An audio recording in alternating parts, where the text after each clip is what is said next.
All right. Cool. Happy Monday. Room full of people. Let's start where we left off. Anybody start on the homework yet?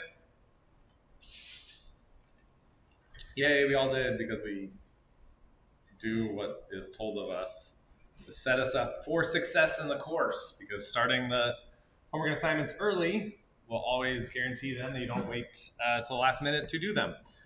Cool. So last class we went over classical cryptography. We went over symmetric encryption. We talked about one-time pads, and then we showed how to approach that stuff using Pwn College with using specifically Pwn tools to access and execute a process, read input, and be able to extract the things that the challenge wants. Cool. So now we're going to continue so that you can solve multiple challenges, and we will be expanding our knowledge of encryption. Okay. So we last talked about DES. So DES, what type of encryption algorithm was DES? Like, how would you use DES?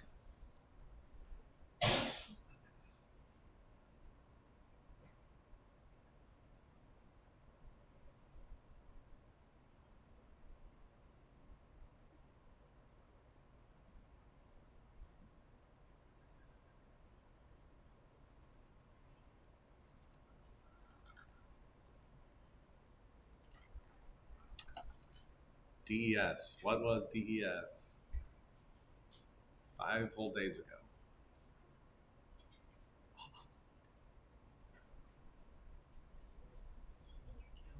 What was it?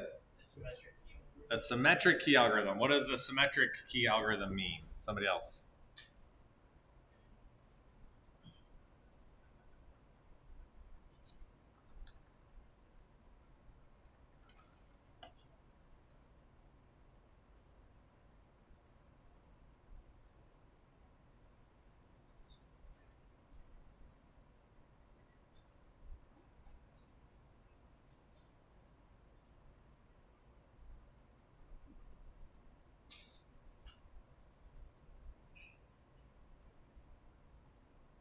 I can start calling on random people. That seems less fun. Yeah, all the way in the back. It uses one key for encryption and decryption?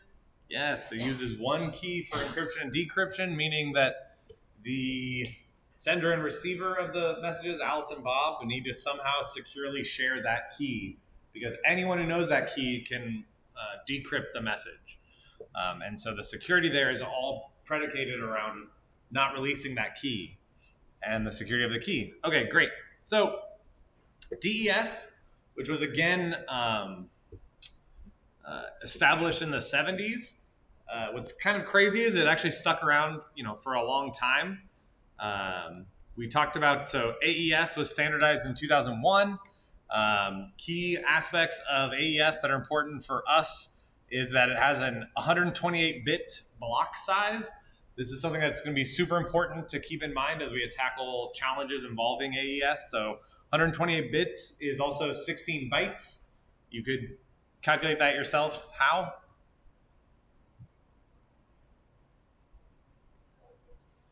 What was it? Divide what by what? 8. By 8. Yes, 128 divided by 8 is 16. So that's how you can come to that. I didn't just memorize this. I looked this up before class, so that way I could appear smart in front of you. But all you have to do is just divide. So how many bytes is that? 128? It's 16. It also allowed the key size to be either 128 bits, 192 bits, or 256 bits. And I think we talked about this very briefly, but it's actually depending on the size, it's can be used to secure classified information up to the secret level. Top secret information will require the use of either the 192 or 256 key lengths. This is interesting. The implementation of AES and products intended to protect national security systems and/or information must be reviewed and certified by NSA prior to their acquisition and use. Why do you think that is? so that they could backdoor it if they're going to use it on their own systems? I mean, that is one theory. What would be the other theory? Yeah. Maybe they ensure it's secure before it gets into use. Yeah, so they'd want to ensure that it's secure before it's used in national security. This doesn't say that implementation of AES in products intended to be used by you on your cell phone will be reviewed by the NSA. This is only if it's going to be used for government purposes. So yeah, I think we can.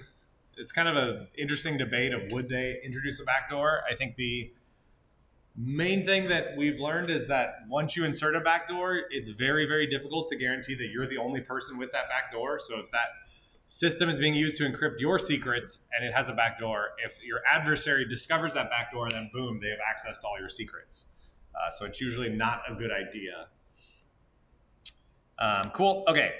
Yeah. Intel extended x86 to include AES instructions directly in the hardware. So we can look at a high level what AES looks like. It's not too different from the DES. This is again all just permutations and substitution ciphers. Just a lot of them and very fast. I keep clicking next. There we go. Cool. So yeah, there's a bunch of operations that happen here and all these tables, and there's multiple rounds of this, and keys get used and XORed and all this stuff. But for our purposes, since we looked at kind of how DES operated, we're not going to go into the details here. We'll stick at the high level of thinking of AES is a box. So it's a box where plain text goes into that box, a key goes into that box, and it outputs ciphertext. So what are the sizes of keys? So this box, how big can this box be? 128-bit, 192-bit, or 256-bit, right? What about this plain text box?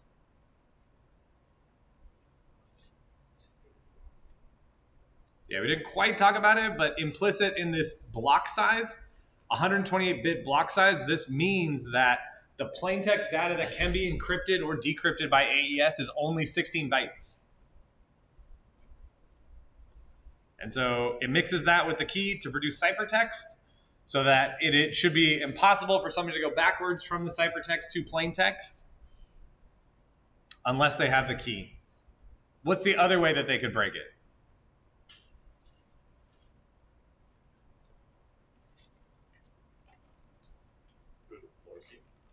Brute forcing. So you get some ciphertext. You try all 2 to the 128 keys. How long is that going to take you? What's 2 to the 128? Yes. What? Yes. The answer is just yes? It is 3.4 followed by, 10 to the 38? So it's like 38 zeros or something like that. I like using Wolfram Alpha for these questions because it does it really nicely. 2 to the 128. So this means you will have to try. Oh yeah, that's a great number. So this is, I can't even figure out what that is, but... It says it right here. Oh, great, thank you. This is 340 billion. Oh, why is there still dots? I want the actual full name. Oh, there we go. 340 undecillion. Am I pronouncing that right? Who knows? 282 decillion, 366 nonillion, 920 octillion, and so on and so forth. All of these are more than a billion. So these are all several orders of magnitude more than a billion with 39 decimal places. So you need to try each of those. If this was, let's say each try took you half a second,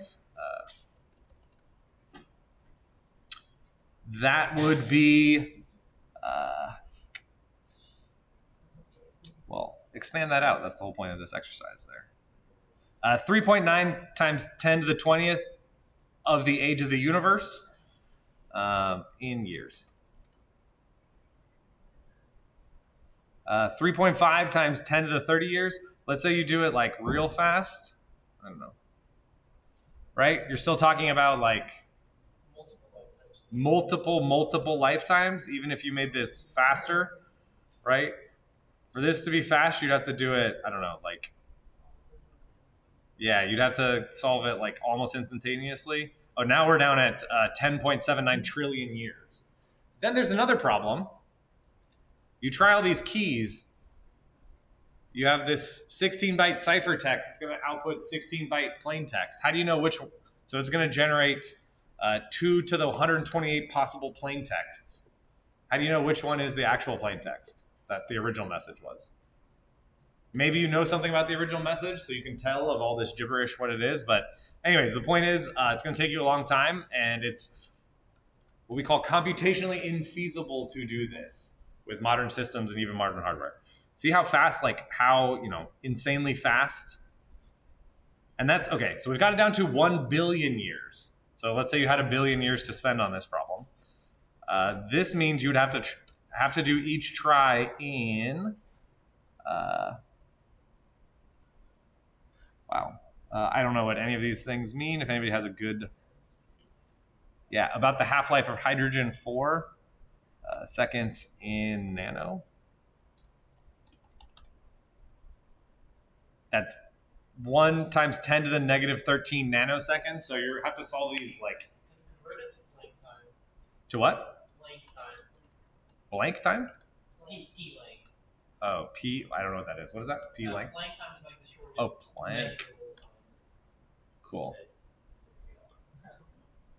All right, there you go. So 1.85 times 10 to the 21st Planck times. What the heck is a natural unit? This is fascinating. Okay, we got to stop. There is no limit in physics to do this. Okay, there's no limit in physics to do this, but you're still going to wait 1 billion years even if you can accomplish this, right? So getting that down to days is going to take a lot of time. So for all intents and purposes, when we see the AES block, we're going to say that is a good. So one of the things is maybe you could guess the key if it was not. So our brute force strategy for the key required it to be uniformly random, right? Every single of those 128 bits were equally likely to be 1 or 0. But if, let's say, you knew the key was a passphrase or some English word, then your knowledge of the key space would be significantly reduced. Okay. So anyways, super important thinking about it. So we can only encrypt things in 128 bits of information. Why is that? So 16 bytes. Why is that useful? That seems not useful. Like, have you ever wanted to converse with somebody with more than 16 characters? Yes, like this entire content of this lecture and everything, there's more than 16 characters. Right? There's already more than 16 characters in the Twitch chat. Think about done, chat over, send message. So we'll have to talk about how we actually deal with that. But right now, just looking at this encryption function, looking at AES at the base level.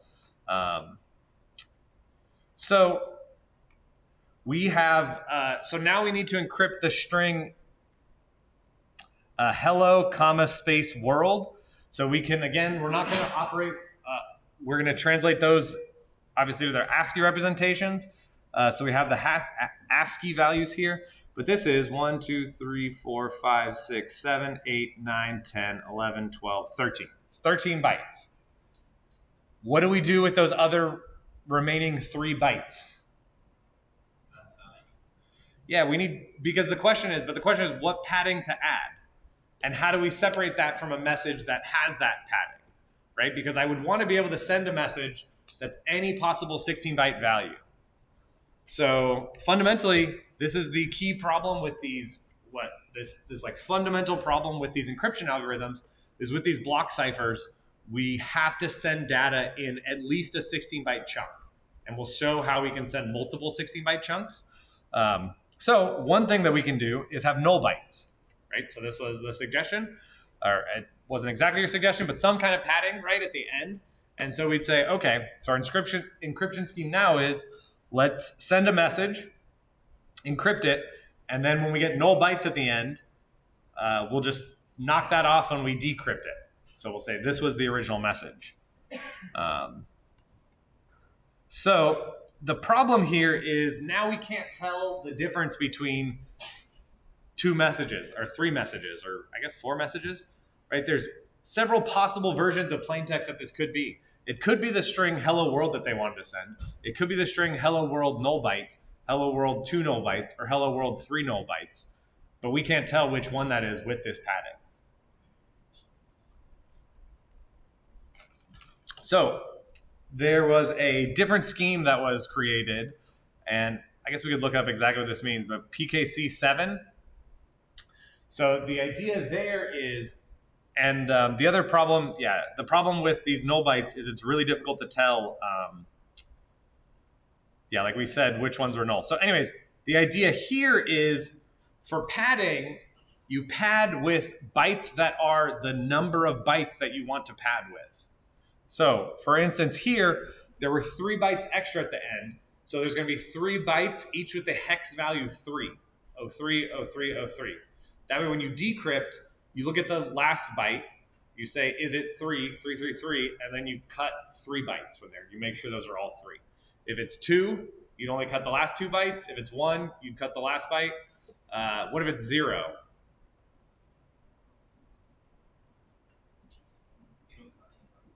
Yeah, you can't have that situation. So you have to have a new block, like a whole new block of just 16 bytes. So you should never have something that is a full block. Is that correct? That is correct, right? Yeah. Okay. So padding will either be 16, so the whole block is padding, or it'll be 15 with 1 byte of plain text, or 14 with 2 bytes of plain text, or 13 with 3 bytes of plain text. Everybody getting the pattern here? I can keep going until we get there. Yeah. What if you have like 15 bytes and you're padding with 1? How can you tell like it's not part of the original text? Like you just have the number or the hex you want. Say it again. So say like you have 15 bytes. Yes. And you're padding 1 byte. Yes, you would have 1. So the very last byte would be 1. So on decrypting, you'd check that 1, and you would only remove that 1 byte. How do you know it's not part of the original? You know that anyone encrypting with this scheme, well, you know because if it was a 0, you would have a second block that had 16, 16, 16, 16, 16. Okay. Yeah, so then decrypting those 2 things. Actually, your point is very good because it gets into an interesting situation that actually gives rise to an attack where you as an attacker can lop off the last block and have it decrypt things to try to infer things about the plain text. But that's a more advanced thing than we'll cover here. But yeah, like that's why when you start adding these schemes to deal with these problems, you'll see like problems do emerge, which is kind of crazy. Okay, so when we encrypt this. So we encrypt it, now we've padded it, now we've got exactly the block size, and now when we decrypt the ciphertext that we just got, now that decrypts, and we have 16 bytes, and we lop off the last 3, and then boom, that is our plain text. Now we have that problem of, okay, what if we want to send more than 16 bytes? So here we have a bunch of hex characters. So what we do is we will first take the first 16 bytes, encrypt that, and not pad that because there's no padding there. Then we take the last 16 bytes, and of course if there's any more, like that will be less than 16 bytes, like here. Here, I don't know if you can, you can see it up here. Okay, it's 06, so there's 6 bytes of padding here. And then we encrypt that, and then we send those 2 blocks. And this gives us rise to the scheme. Sorry, on the current slides that are posted, it is, the font was white, and I could not figure out in time how to change it and to make that diagram have black lines. So now it's just going to be, these slides will be black background with white text. This looks better than my diagram? It's fine. Maybe better in here. Whatever, doesn't matter. So this gives rise to a scheme of how do you do this? And so there is the technique is called the ECB, electronic codebook. which basically you take all of your blocks, you split it up, do the padding like we talked about. Once you do the padding, now you have exactly a multiple of the block size of 16 bytes. And then each plaintext, so the first 16 bytes, gets passed to the encryption with the key, and then the ciphertext, and then the second block with the key to the ciphertext, the third block with the key to the ciphertext. Seems good, right? And then to decrypt it, you just do the reverse. Make sense? Yeah? So, unfortunately, and this seems like, so again, did we talk about, are we assuming any breakage in this encryption algorithm? So when I say that, what I mean is if there's a single bit changed in the plain text, the ciphertext will be wildly different such that you will never be able to tell. So there's no way of inferring what exactly that plain text is based on a 1-bit flip. And this key is random, so we'll assume that the key is randomly generated. You can't guess the key. There's no breakage there. So for this scheme to work, for any of these encryption, what if this block of plain text is the same as this block of plain text? What'll happen to the ciphertext? They'll be what? They'll be the same? Can they be different? No, why not? But it's the same key. Yeah, it's the same key, and it's got to be able to go backwards. So if you had two different input, the exact same input to the encryption function with the exact same key that produce two different outputs, you have a really messed up and broken symmetric encryption algorithm because there's no way to go backwards. Which of those two messages, or which of those was it? And that actually, so this seems kind of crazy. So this scheme, which is, let's say the math is, I don't know, the math is perfect, the math is good, but just the fact that I can tell as an attacker that these two blocks are the same if the plain text is the same can leak information about the plain text. And so this is one of the best examples of this. This is the Linux Penguin, and this is the Linux Penguin encrypted with ECB on the right. So if I just gave you the image on the right, would you be able to tell me anything about the message? It looks like a penguin, which is violating exactly what we want. So we use these beautiful cryptography algorithms, right? This math that we created, we had this contest about AES, it's implemented in hardware, it's super fast. And we do that and run it through this ECB, and then we can still leak information about this image through this scheme. Kind of wild, right? So you're going to fix it. How do you fix it?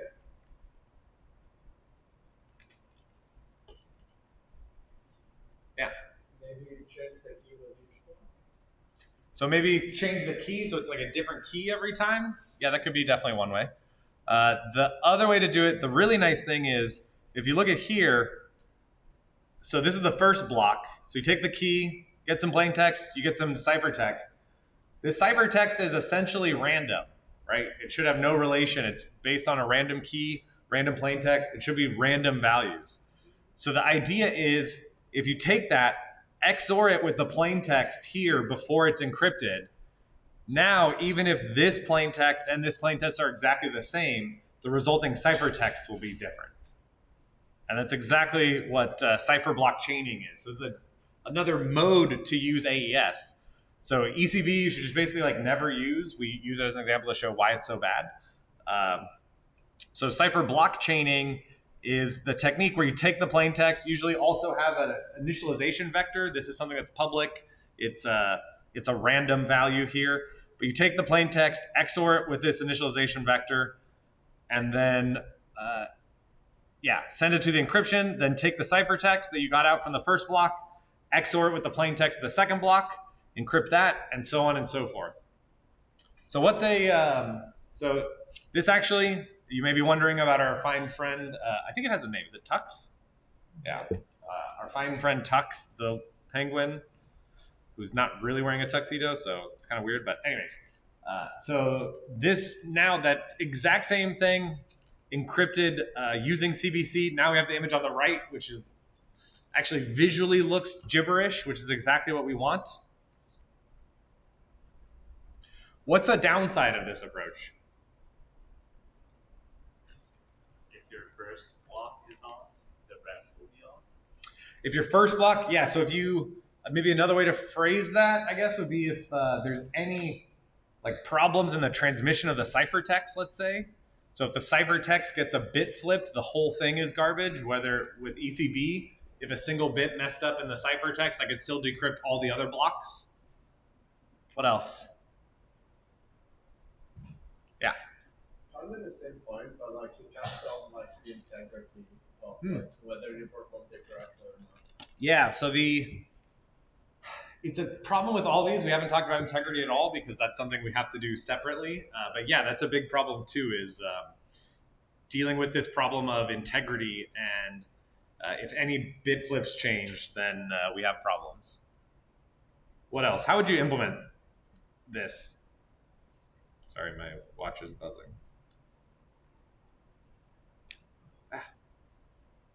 Somebody just shout something. Well,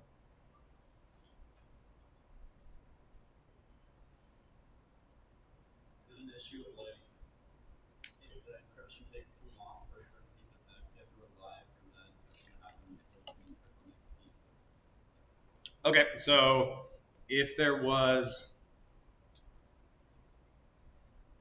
yeah, so think about how you implement this, right? So with this, so you're implementing this encryption. You say, okay, get the plain text, get the initialization vector, XOR it, pass it through the encryption thing, then get the ciphertext, and then do that again over and over in an iterative loop. Can you start encrypting the third block?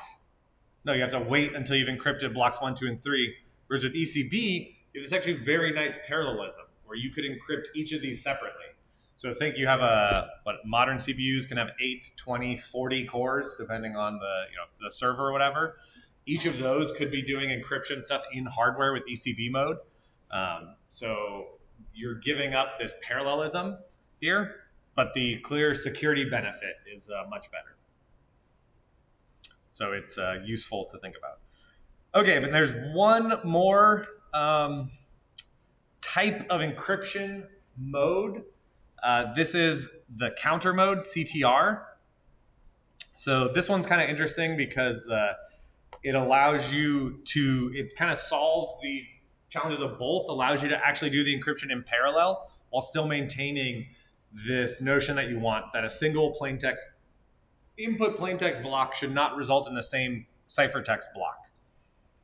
So the idea to this scheme is you pick a random nonce, and then you the funny thing is, rather than actually passing the plaintext through the cipher, you're essentially using the encryption algorithm as a random number generator, but deterministically based on your nonce. So you take a nonce, like you start at some value, and then you add 1 to that nonce each time. So this is counter 0, counter 1, counter 2. You encrypt that with the key, and then take the plaintext and XOR that with whatever came out of there to get the ciphertext.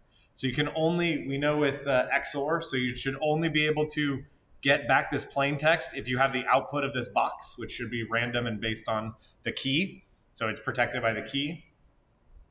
And then to decrypt, you just do that in reverse.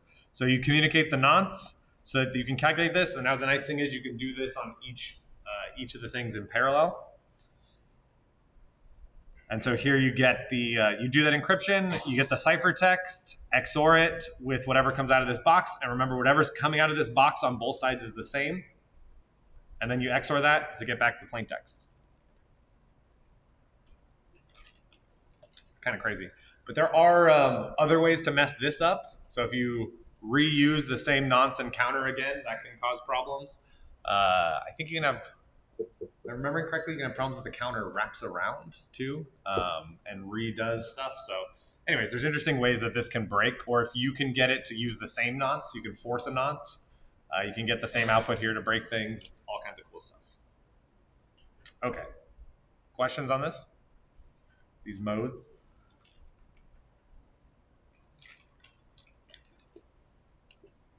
It's kind of crazy. So this is all the stuff that has to go on top of these encryption algorithms. And if you mess, like, and this is what I love about this, and this is what we're going to get to, is so even if you do this, even if the encryption algorithm is correct, so like we saw how to break Caesar cipher and other kinds of classic, like old school crypto stuff, but this is even on new stuff, assuming that this is unbreakable. To use these in a real world setting, you have to use these different modes, and each of them has different trade-offs that can cause problems. Okay, so we are going to look at how to attack ECB. So we looked at that, the repeating patterns, but a question that should arise to you is like, okay, sure, that leaks some information. Yes, I know that it's a message of Tux the Penguin, but how can I actually like recover information from there? And so, like I mentioned when we were talking about padding, there's a whole thing called a padding oracle attack that you can use to try to leak information. We're not going to go into that now. The other thing is, what control do we have? So we'll see right now a prefix attack where secret data is appended to our data. So our data goes first and secret data goes afterwards. And we'll look at how to use that to break ECB. So let's stop here.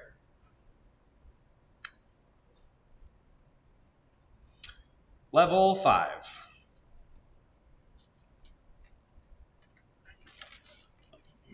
Okay. So this is where you can already see with the solves, this is where things get harder, right? That's because we haven't talked about it yet in class. So let's look at the challenge. Okay. I'm going to do it in my terminal because I want to.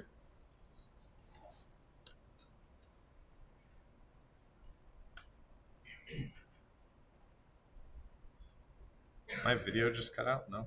Why is it blinking at me? This thing is very weird. Yeah, well, I'm talking. The AI should know. Okay, challenge run. Welcome to Cryptography. In this challenge, you'll decrypt a secret encrypted with AES.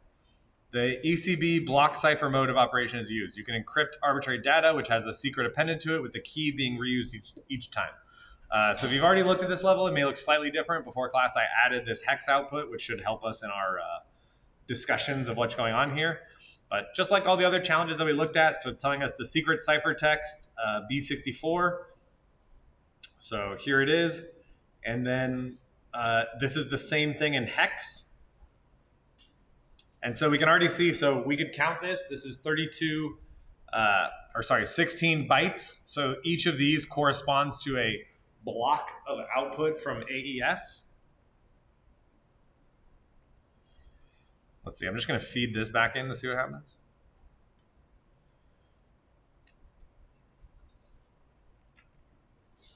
It's actually kind of cool. So we should see, will we see them repeating? No, it depends on how it's actually done. Okay.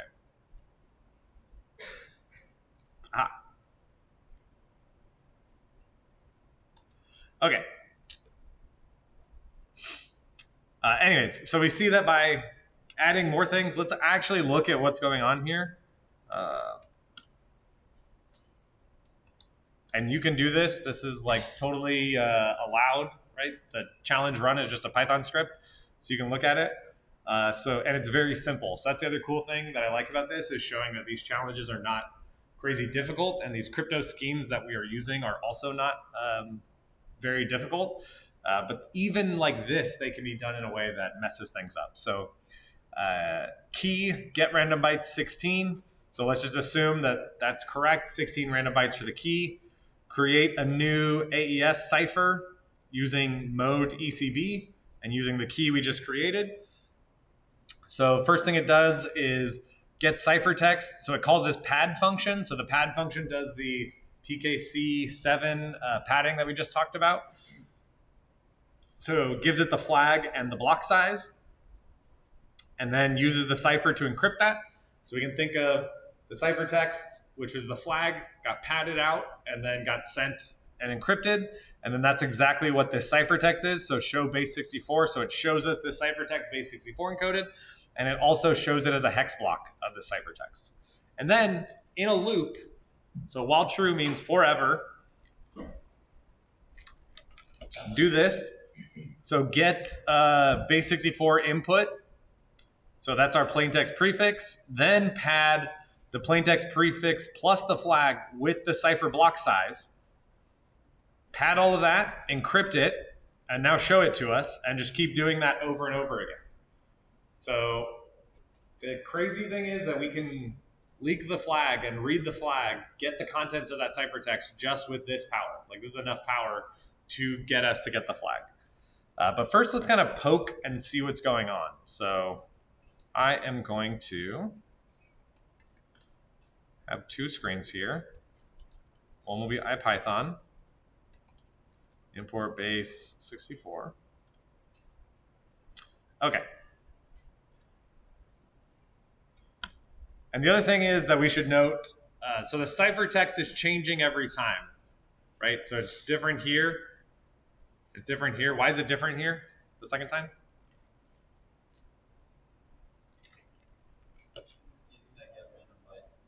So the key is changing, but not the plaintext data, right? The plaintext data, we could look, but it's the flag. It read the flag earlier in the file. So it's reading the flag. So this is what, again, the similar thing. This is why even though we know parts of what the flag is, right? Do we know what the flag starts with? Yeah, and do we know what it ends with? No. Curly brace. Yeah. So we know stuff about what the flag should look like. But even with that, every time we run this challenge, it'll be a completely different ciphertext. We'll get different ciphertext. So this also tells us that we can't just do this offline. Like, we can't do this by hand. We'll need to write programs that do this. Let's look at this. Okay. So this is 1, 2, 3, 4 blocks, right? We could, do we know how long the flag is? No. Why, yes. Wait, the final flag, like the flag that we cut and pasted to the website? Yeah. Isn't that like just a fixed length? I don't know. You tell me. Are you confident? Are you sure? Yeah, so here's flag open / flag.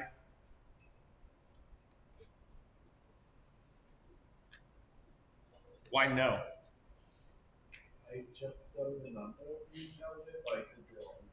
Yeah, so it's hard to tell, right? Maybe, you could make a guess about the flag based on the previous flags. Maybe you go back, solve an easy challenge to get a flag, see the length. You don't actually need to know exactly how long the flag length is. We'll show, let's look at what we're doing right now. Okay, so I do run. I have the base 64 here. So I'm going to do base 64.encode. I'm going to do the empty string. I'm going to print this out.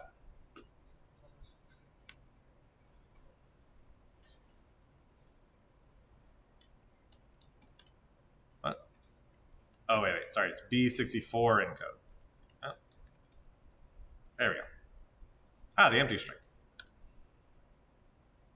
Is that true? Okay, perfect. Yeah. So if I don't input anything, it's the exact same output. Everyone agree that this all is the same output? Yeah, cool. That's a good base case. Let's say I want to add 1A. So 1A will be,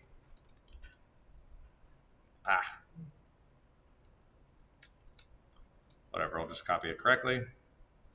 Like this. Okay. How many blocks do I have now?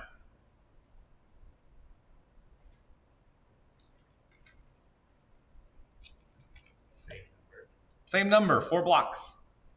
Right? When I put in nothing, I have 4 blocks. When I added 1 character, are these blocks different? Yeah, they're all different. So what does that tell us about the length? Or why? Why is it still the same number of blocks? I gave it more data.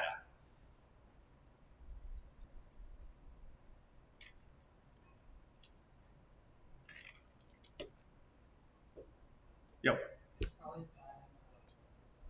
It's not probably, it must be the padding, right? If I added a character and it went into a whole new block, then we knew, well, we'll talk about what we know then. But yeah, so we added 1A to the flag. and it's the same number of blocks. Let's add 2 A's. Yee-wee. Okay, same number of blocks, 4. 3 blocks. Base 64 is so weird. 1, 2, 3, 4. 4 blocks. 4 characters. Still 4 blocks. Okay. Okay, still 4 blocks. I could also, I guess, binary search for this, but that's okay. Let's just keep doing that. 4 blocks.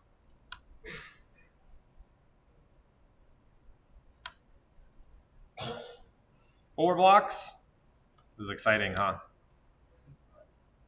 She didn't think this class was just counting. 4 blocks. Okay, it's gotta happen soon. 4 blocks. How many are we up to here? I feel like I can't stop now. Oh, there we go.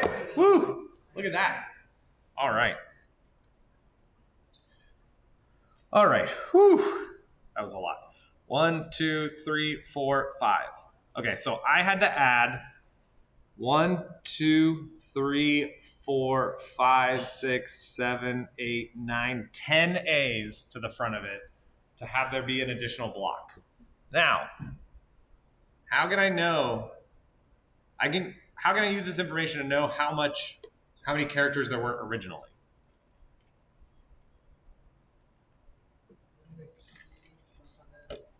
Louder? Like the key must have had this many characters minus 1 because when you added the last one, you have to break it up into another block and then have that one. Yeah, so let's think about it in different ways. I think you said key, but you meant flag, right? So the flag, so our input added to the flag. So we know, I'm gonna start drawing now. I'm gonna try. Okay.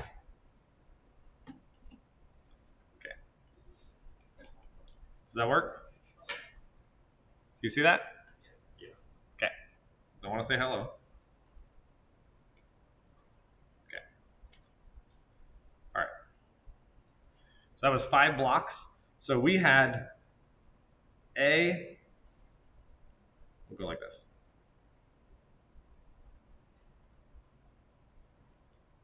So 10, right? 10 total characters here, plus the flag. That output, 1, 2, 3, 4, 5 blocks. And we also know,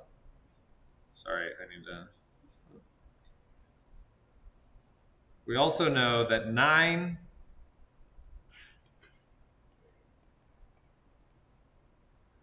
of those only resulted in 4 blocks. Okay, so this means that, or it should mean, if we did everything correctly, so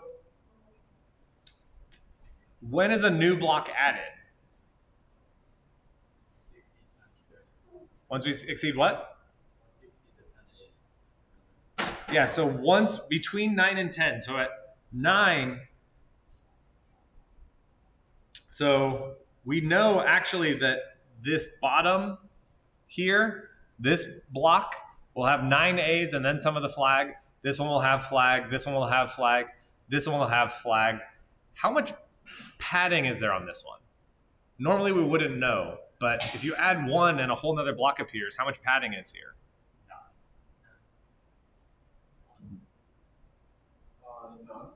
None. It's like 4 answers now. Oh, wait, Somebody reason it out. Yeah. Oh, 0. 0? If there was 0 padding here, we'd have another block. Because a new block has to get introduced if ever we have, yeah. 15 bytes of padding?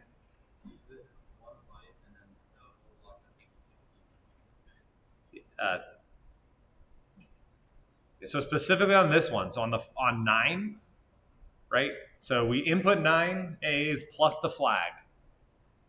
And then we input 1 more, and then we get 5 blocks. Yeah. You have 1 pattern, right? Yeah, that means there has to be one padding byte here, right? Which also means that this whole block is all padding. So this is going to be a block that's there's 16 bytes, and the padding scheme with 16 bytes of padding, what's each byte going to be? What was it? Null. Not null, that's a different scheme. PK, 0.16. yeah, 0.16. The whole block, 0x16 in here, this block, right? Is that not correct? That's not how you write X for 16. Oh, that's true. Good. Thank you. As you were looking at me funny, I couldn't figure out what it was for. What is 16 in hex? 1, 0. Oh, 1, 0. That's right. That makes more sense. Good. See, that was a test. So you didn't even know that at the start of the class. Look at you. You're correcting me once Connor points out something's wrong. Cool. Okay. Which means that this is 10 bytes of the flag of A's, right? 10 A's. And then how many bytes left in that block? 6.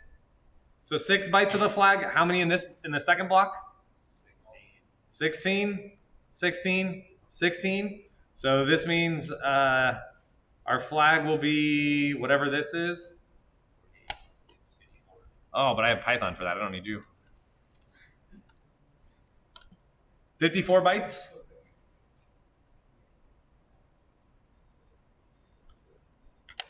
And, oops, I'm covering the screen. 54. And we know exactly what the content of this block is, right? We know the content of that block is all zeros. Or sorry, 16, yes, thank you. Hex 10, 16 of those encrypted.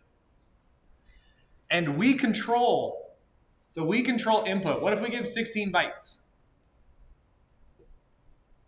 Everything gets shifted over, but that first block, whatever that output is whatever we say it should be. So now we can test our theory.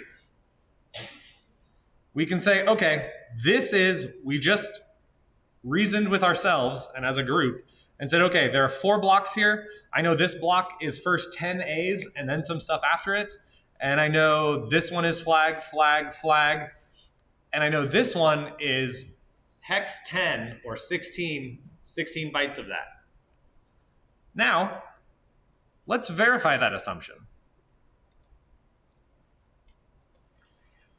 So in case you don't know, Python has this really nice /super weird syntax where if you multiply a single character or string, actually I think it's anything, by a number, it will duplicate it that number of times. This is how you can do really nice things like, and not have to type /10/10/10/10/10 every time. So we can say, okay, what if I gave this as input? So this should be a block full of 16s. I really hope this works. Oh, look at that. Boom. This is the exact same hex value. Everyone see this? This is insane. So we've broken through this encryption in the sense that we now know exactly what this block is. And we inferred that based on changing the size until a new block appeared, and we knew that the content exactly of those new blocks.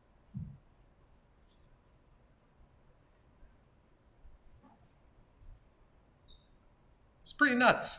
Be more excited. Wow, that's so cool. Look at this. We're learning attacks. Okay. So, what happens? So this is, we know exactly where we are with 10. What happens if I do 11? What happens if I give 11 A's?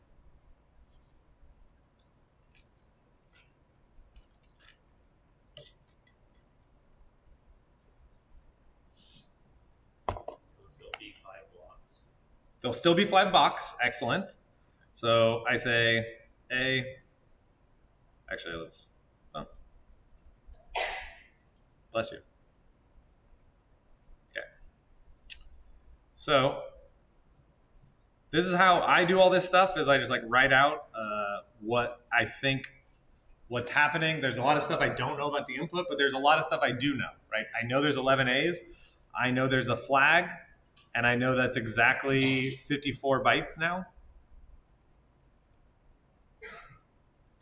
Right? And so that will result in how many blocks? 5 blocks?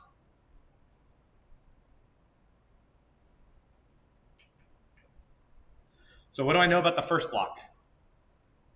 It'll have 11 A's. 11 A's, boom. So it'll have 11 A's. And then 5 bytes of something I don't know. Will I be able to tell anything about these 2 blocks? No, they should be completely different, right? Completely different. I should be able to infer no information from that. Okay. What about the next block? 16 bytes of the flag, and the next box? And then this box? What about the last box? 1 byte of the flag. What about the rest of the content? Yeah, hex what? Or hex 15, or hex 16, or decimal 15, because there's 15 bytes of padding. So this will be 1 byte of the flag, and the rest will be 0x15. We actually already talked about it. Do we know what that byte is? What was it? Curly brace. Yeah, it'll be the ending curly brace. It should be. But what if we didn't know that? So we have a case here where we have 1 block. We know 15 bytes out of 16 bytes. How can we figure out what value that is? Yeah. You just iterate over all the characters in ASCII, and then when it matches, you just put it in like a dictionary, and then do that for. Yeah, so if I then were to do exactly what we did here of encrypting, using a block of 16 in order to use it to encrypt something, now I could try, so I could try something like A, what would this be, 0f times 15?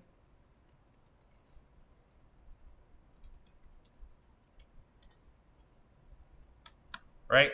So this will then tell me, so this is a block that has a first character A and then 15 bytes of 15. So if I do this, compare the first block with the last block, is it the same?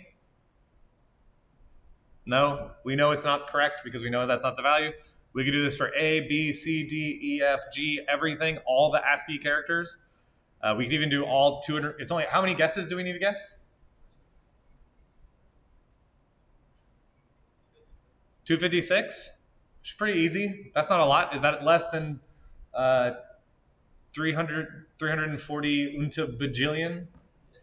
Yes, way less. Like you could write a program to do this easily. Now let's try. Our program will go through. It'll try all the values. At one point, it will try this.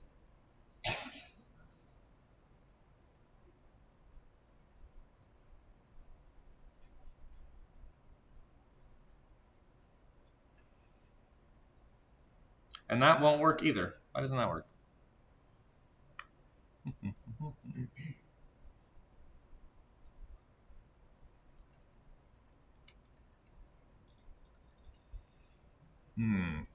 Now the question is, did I mess something up?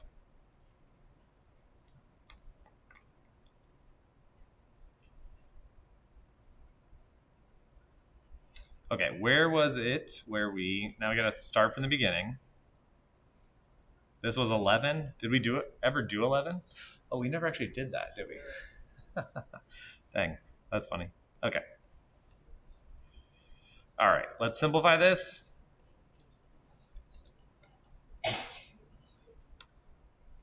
Okay, we never did 11. Let's do that. Okay, this is now we should be, according to our diagram, 11 should get us our last one, then should be the last character of the flag, and 15. That should be this, so this is our target. Okay, and let's check if this works. I'm gonna double check that this works. I'm gonna calculate the length of this, 16. I'm gonna look at it to make sure it looks right. Okay, that seems right. 15, 1, 2, 3, 4, 5, 6, 7, 8, 9, 10, 11, 12, 13, 14, 15. Okay, so let's take this.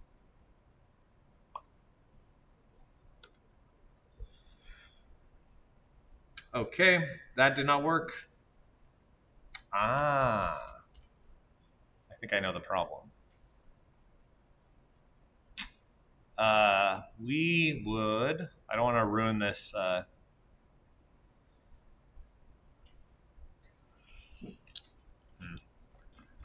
trying to get there. I have a question, but it's unrelated. Why did Wait, louder? so in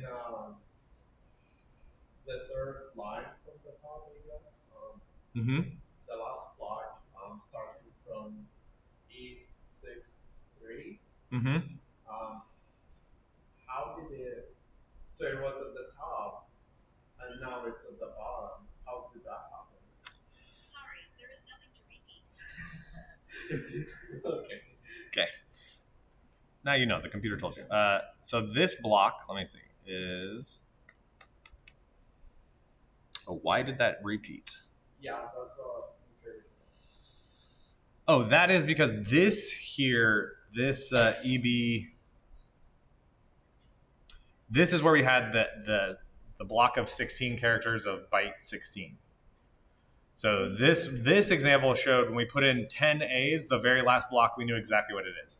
Okay, I do know the answer. The actual last, so the last character of the flag is always an ending curly brace, but there's usually another character after that if you're just reading the flag.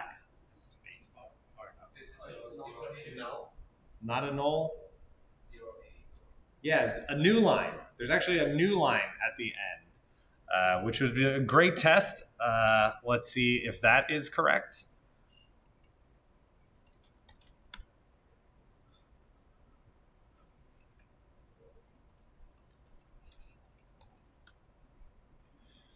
And so if I wanted to figure that out, I would go into practice mode. I'd use sudo to cat out a flag and look exactly what it looks like. And this is also a good reason why whenever you do a brute forcing thing like this, it's probably a good idea not to restrict yourself to just ASCII character, like printable characters or whatever. Just like try 0 to 255. Like try all the characters to see which one it is. I say that confidently. Hopefully that this works. Hey, there we go. So we now have guessed properly exactly what that byte was when we passed in 11. So this was our try 11. The very last block had 1 byte of the flag and padding. And then when we guessed in this last one a new line, so what happens when we go back here and we inductive reasoning about what happens when we apply 12? Yeah, then how many bytes of the flag are in the last block then? 2 bytes in there. And we already, which of those bytes don't we know? Yeah, the first one. So we still know, and we know what's the padding if there's 2 bytes of the flag in there. Yeah, E, hex E or 14, right? And so we can do exactly the same process again. And now we can theorize that that is a curly brace. And so we'd first give it what is 11. Where's my A's? Yeah. So now we're going to give it 12 A's. And this is the last block, D6, 770. And we're going to say, okay, what about end curly brace / N and then E14.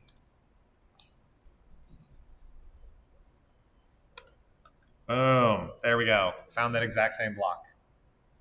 So by doing this and continuing to apply this, we can leak out the flag byte by byte and be able to completely recover the plaintext data, even though we're using everything correctly, right? It's a random key we don't know. It's using AES correctly. It's just because we can influence this with the padding and we know the padding scheme that we can do something like this. It's pretty crazy, right? Y'all agree? Yeah. Thank you. I appreciate your enthusiasm. Questions on this?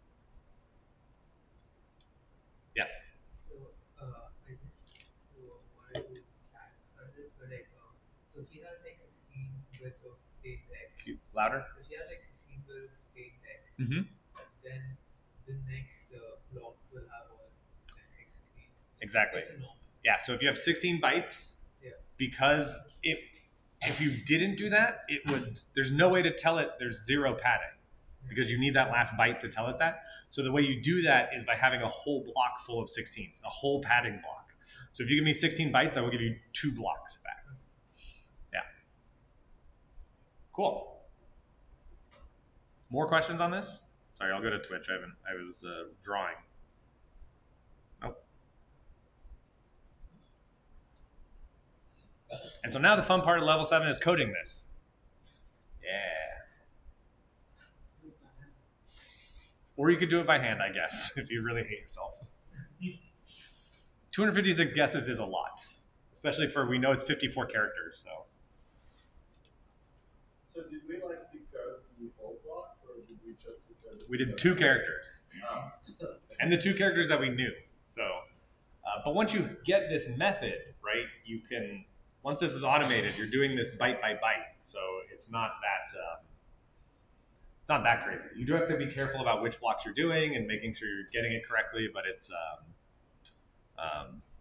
yeah, it's very much this process, this exact process, right? Just like over here, we knew here that this was a curly brace, but we could try everything from the 0 byte to the 255 byte.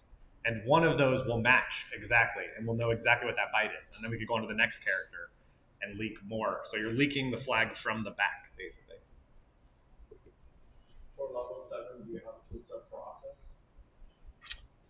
For, we haven't talked about 7 yet because, yeah, that's what we're covering next. Cool. All right. Speaking of, let's learn some asymmetric cryptography. Question on the chat: how do we use pwn tools to pass input to the program? Check out the lecture from Wednesday because we covered that in class and wrote a little program that did that. So building on these 2 things, I'm highly confident you could do this. This is one of the very cool kind of crypto style attacks that are real attacks that actually happen that people do. Okay.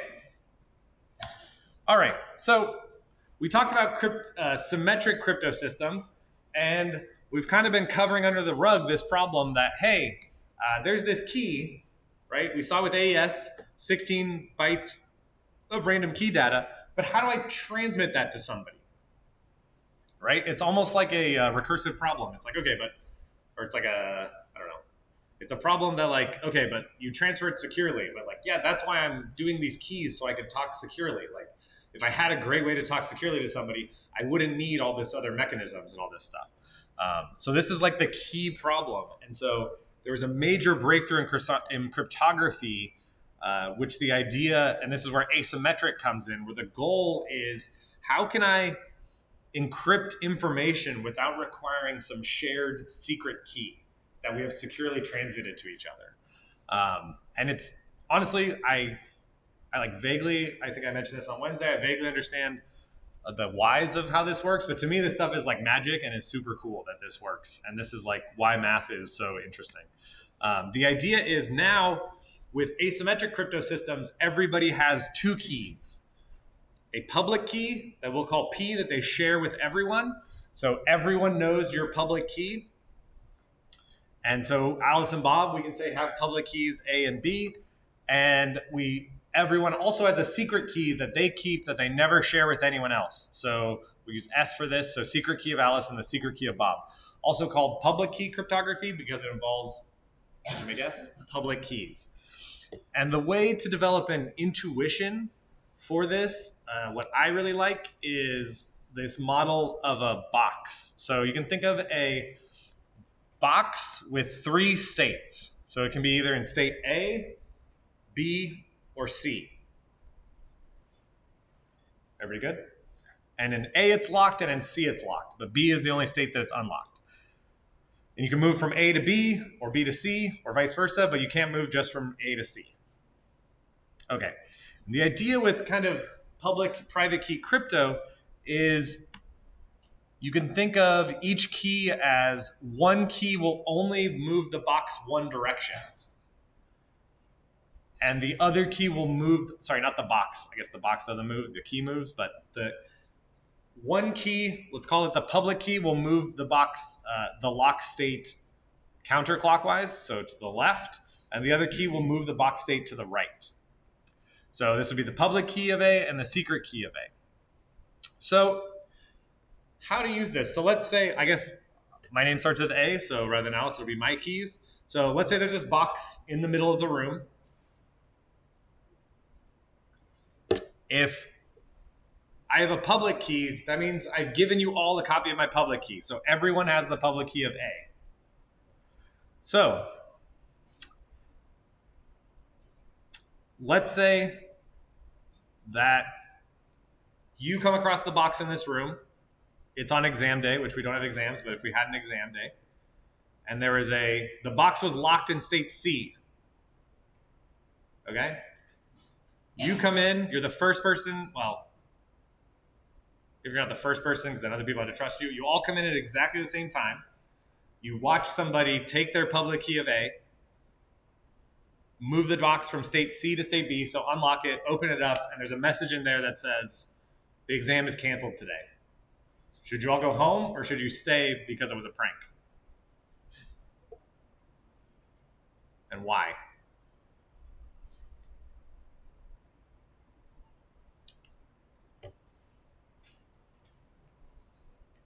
You'd probably stay. You'd stay because you're risk adverse or because you trust the cryptography?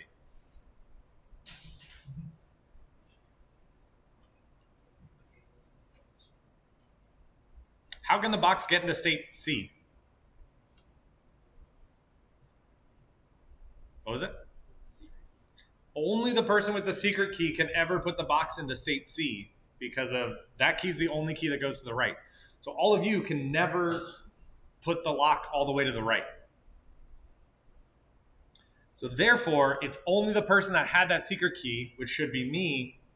So there you can trust that that message actually came from me because I locked the box all the way with the right. None of you could have done that. And so you can trust that that message actually came from me. That was a message from me.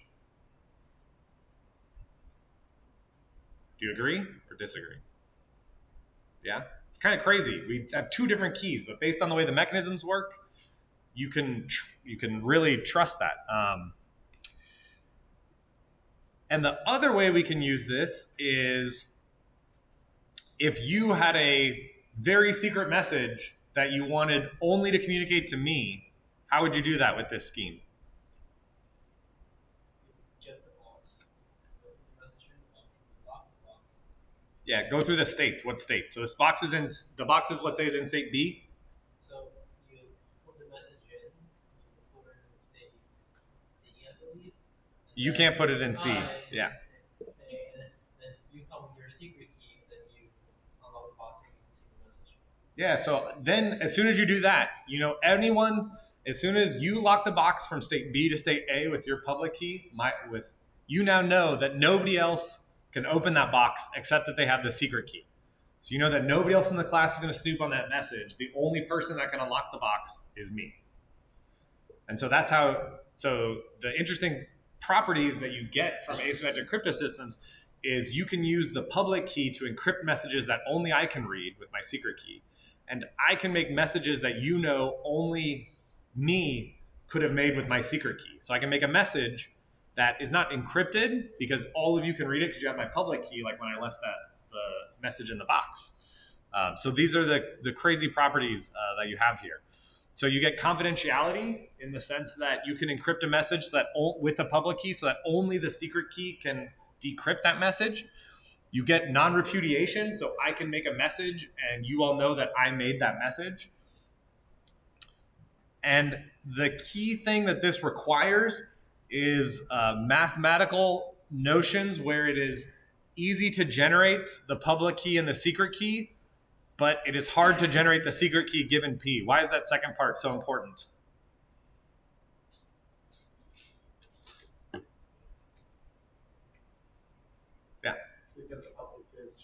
Yeah, because everyone has the public key. If it was trivial to derive the secret key from the public key, then there's no point, right? This whole scheme falls apart because you all have the public key.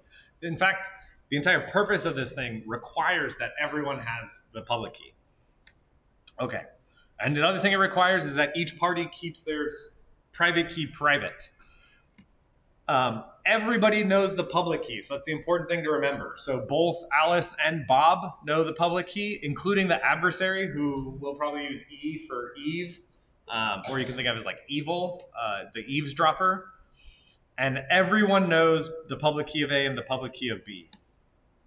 And so this is basically at a high level, the way this works is that when we want to send a message and encrypt it, so Alice wants to send a message to Bob that only Bob can read.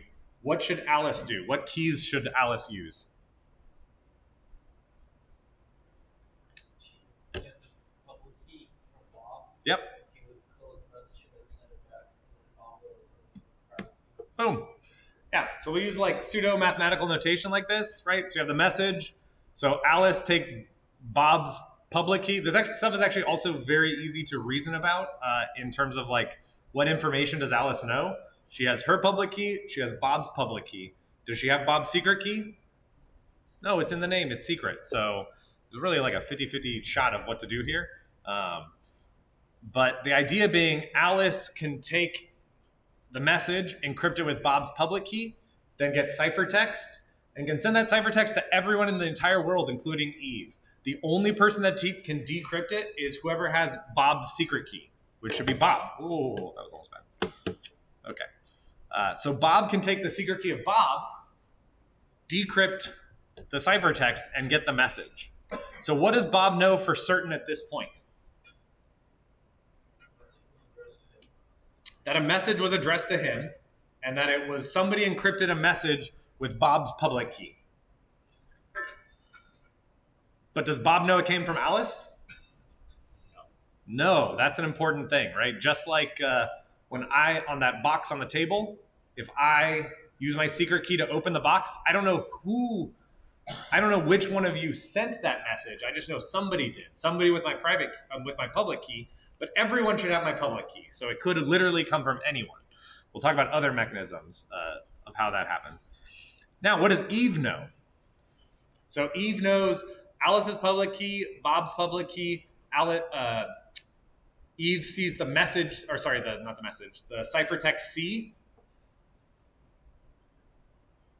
And so Eve can do nothing. So Eve can try to apply the public keys, but only Bob's secret key can decrypt the message.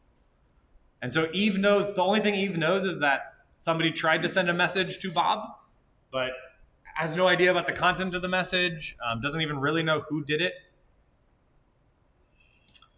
And so for non-repudiation, the other aspect that I mentioned, so Alice wants to make some statement that everyone knows is from Alice. So me saying the exams are canceled in the class.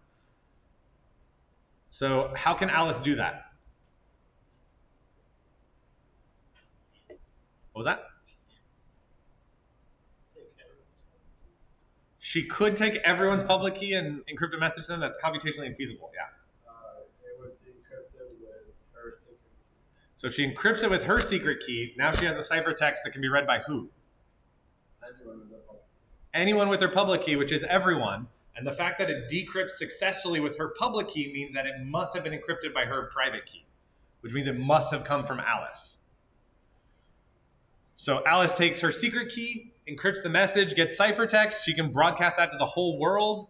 And then with Alice's public key, they can decrypt that ciphertext to get the message. And then now Bob knows for certain that Alice is the one who sent that message. And that Eve didn't spoof that message to pretend to be from Alice. Does Eve know the content of the message? Yeah, so this isn't hiding any information, right? Because, again, Eve has Alice's public key. That key is public, so that Eve can also read the message. So Eve knows that Alice sent that message. But that's exactly what Alice wanted to do. Alice wanted to make a statement that everyone knows that is from Alice. Okay. So we can use these primitives, and we can actually get both of them together, which is, oh, we're almost there. Okay. do one more and then we'll break. So what we'd really like is both of them. So I would like to maybe confidentially, Alice would like to send a message M to Bob so that he knows it's actually from Alice. So we can actually use, you can think of it like onions. This is how I think of it, these encryption layers. And so Alice can first take the message, encrypt it with her secret key. So now Bob would know that it came from Alice, and then pass that and encrypt that with Bob's public key so that the only person who can outdo that layer is Bob. So this is why I think of it as layers. So this outer layer can only be undone by Bob's secret key, which is only Bob can do that. So only Bob can look in. And then Bob can look inside here and decrypt that with Alice's public key to realize that the message came from Alice. Now, Alice and Bob are able to communicate to each other and verify that it actually came from them. So Bob does the opposite, right? On the onion. He's the only one that can do the secret key. And Bob knows for certain that Alice sent a message to Bob and that only Bob and Alice are the only people that know what this is.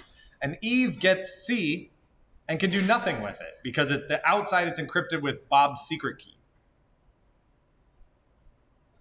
So this is crazy. This is like, and the super interesting thing is the two things we've been learning are tied together. It turns out, to like fast forward a bit, public key crypto is very slow.